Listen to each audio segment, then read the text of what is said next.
There was a time when Robertson Boulevard represented one of the most influential fashion retail ecosystems in Los Angeles, not because it was the biggest retail district, but because it understood fashion psychology before social media existed.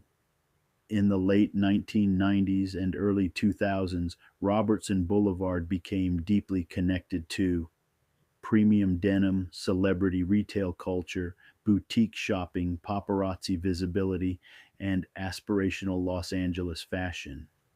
And there was a reason Robertson became synonymous with premium denim specifically.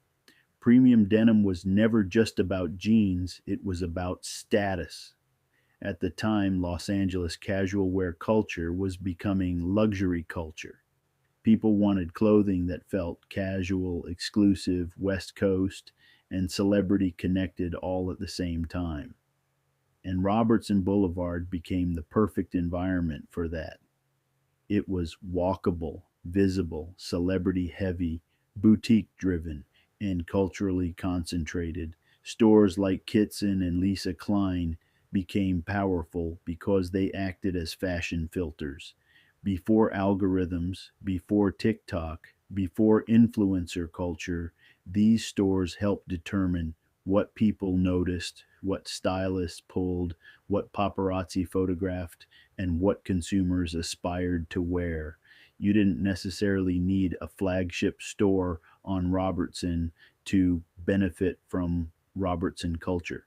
If your brand entered those retail ecosystems, you entered the conversation. And during the premium denim era, that conversation was global. Brands like Seven for All Mankind, Citizens of Humanity, True Religion, Rock and Republic, Page, and many others helped turn Los Angeles denim into an international fashion movement. I know because I lived through that period myself. Before LA Ragmaker, I was building Rush Mode, a contemporary bridge denim collection that included sizes 24 through 32, while also extending fashion forward premium denim into sizes 34 through 38 during a period when much of the premium denim market largely ignored that customer. Even the apparel news recognized it, and that says something important about the Robertson era, too. The premium denim market created incredible cultural energy, but it also revealed the limits of fashion exclusivity. Many brands focused heavily on image, celebrity association, and trend momentum while missing opportunities to build broader long term customer relationships. And eventually, the retail landscape shifted.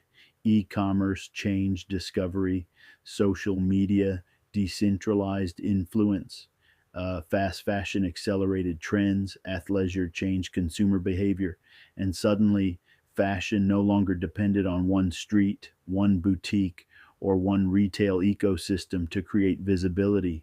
And that's part of why the premium denim era faded so quickly. What once felt exclusive became widely accessible. What once felt curated became oversaturated.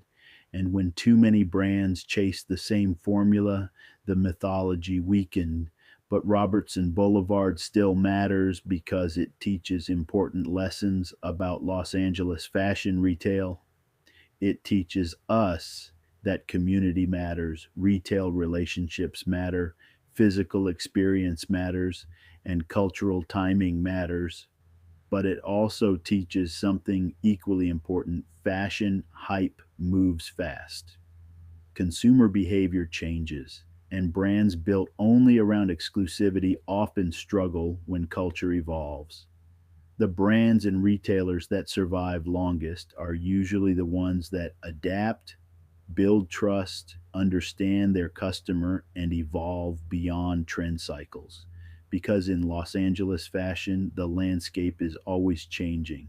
And Robertson Boulevard was one of the clearest examples of how quickly fashion retail can rise, transform, and reinvent itself. I'm George L.A. Ragmaker, Arrington, and this video is part of the Fickleness of LA fashion retail series.